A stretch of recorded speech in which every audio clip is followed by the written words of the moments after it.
Yeah, it's tough. I mean, it was, as you said, it was a really hard-fought game, I think, by both teams. It's disappointing for sure that you work that hard and don't get any points out of the game.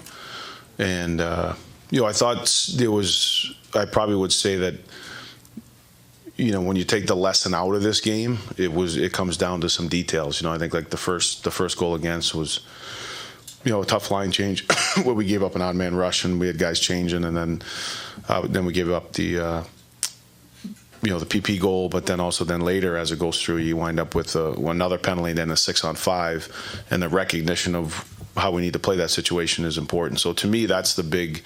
It's disappointing you lost the game for sure. I think there's lots of positives to take out of it, as you said, just how hard we fought. I thought we were right there. We had an opportunity to win the game, but I think when you get in these tight games like this against a really good team, it comes down to details. And tonight, that was probably the difference in the game. You guys discussed how Marcus Foligno was the glue of this team, but tonight he was really just this workhorse, kind of in all facets. What did he need to tonight's game? Well, Marcus, as you said, he played great. He played a lot of tough situations. He's on the kill. That line, was matched up against, for the most part, Lowry's line, which is a big, strong, heavy line. I thought Marcus was played one of his identity games, really. He was physical. He was skating. He made some plays, obviously the goal, and it was good to see him step up like that. You wouldn't read into this game, though, the same, with who you're missing, I guess, is that kind of the asterisk next to this? What's that? Like, reading into this game, considering who you're missing, to take a different assessment, I guess, knowing Carell's not in your lineup, Brodin, Zuccarello. Yeah, it's a good question, but no. I mean, the mindset is, as I said before, you got to find a way to win with the guys that are in the lineup, and I thought we played hard enough and so much good in the game to give ourselves a chance to win. But then when you get in these tight games, the margin for error is slim, regardless of who's in your lineup. So to me, that's more of it's not who's out, it's who's in, and then it's finding a way to win with who's in. Vinny Lettieri, what's kind of going on with him? What's his situation? He's day-to-day right now. Yeah.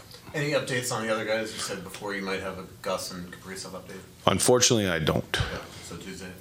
Tuesday for sure. I'll have some information for you.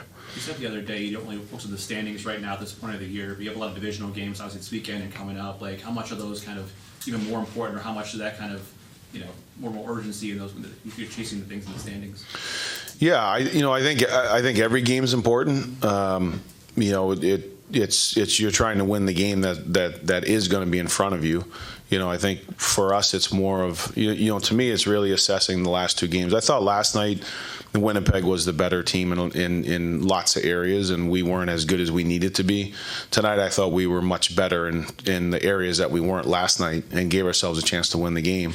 So moving forward, we have a game on Tuesday, and to me it's really drawing what we took out of these last two games, and then really coming into Tuesday's game ready to get to the game that gives us a chance to win, and then more importantly finding a way to win the game, and that's what our focus is.